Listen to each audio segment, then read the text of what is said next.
ડાંગથી એક મોટા સમાચાર સામે આવે છે। ડાંગથી પરત ફરી રહેલી 70 મુસાફરો ભરેલી બસ 15 ફૂટ ઊંડી ખાઈમાં ખાબકી હતી। મળતી માહિતી અનુસાર સુરતથી 70 પ્રવાસીઓ સાથેની બસ સાપુતારા ગઈ હતી।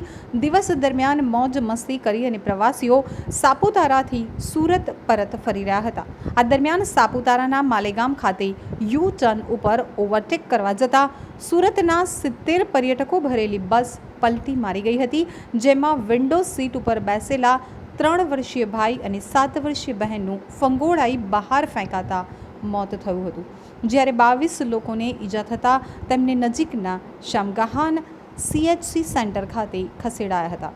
શનિવારે રાત્રે વરાછાના બાપા સીતારામ ટ્રાવેલની bus number GJ5 BT 9393 Sargampura પાસેથી સાપુતારા માટે ઉપડી હતી। સાપુતારામાં સહેલગાહ કરી તેઓ રવિવારે સાંજે પર્યટકો સુરત રવાના થયા હતા, તો સાપુતારાથી 2 કિલોમીટરના અંતરે બસના ચાલકે ઓવરટેકની લાઈમાં સ્ટીયરિંગ ઉપરથી કાબુ ગુમાવી દીધો હતો, જેથી બસ પલટી મારી ગઈ હતી।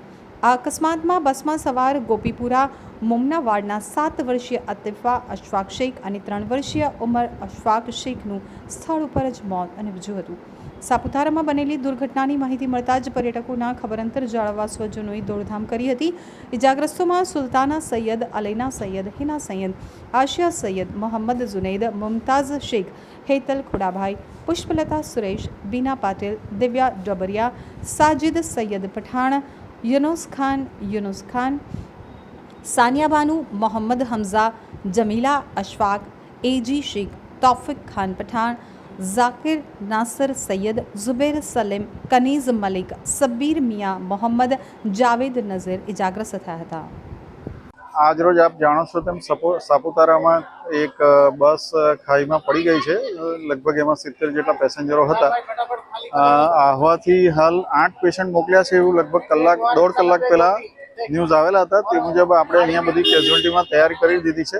એક 20 બેડનો વોર્ડ પણ બનાવ્યો છે અને આપણે સર્જરી અને ઓર્થોપેડિકના રેસિડેન્ટ પણ એક્સ્ટ્રા સ્ટાફ મુકાયા છે, નર્સિંગ સ્ટાફ મુકાયો છે, સર્વન્ટ અને સ્ટ્રેચર ને બધું એક્સ્ટ્રા મૂકવામાં આવ્યું છે।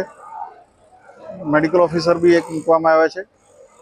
હાલ કેટલા પેશન્ટો છે આવવાની? હાલ 3 પેશન્ટ આવી ગયા છે, જેની ટ્રીટમેન્ટ ચાલુ છે અને બીજા પણ આવી શકે છે, ઓન ધ વે છે। અને જે તે સમયે 8 પેશન્ટ મોકલ્યા, પણ ત્યાર પછી પણ જેમ જેમ નીકળતા જાય તેમ મોકલી શકે એવી શક્યતા છે, જેના માટે આગોતરા તૈયારી અહીંયા કરવામાં આવી છે। વધારાનો સ્ટાફ પણ તૈનાત કરવામાં આવ્યો છે અને તમામ પ્રકારની વ્યવસ્થાઓ રાખવામાં આવી છે।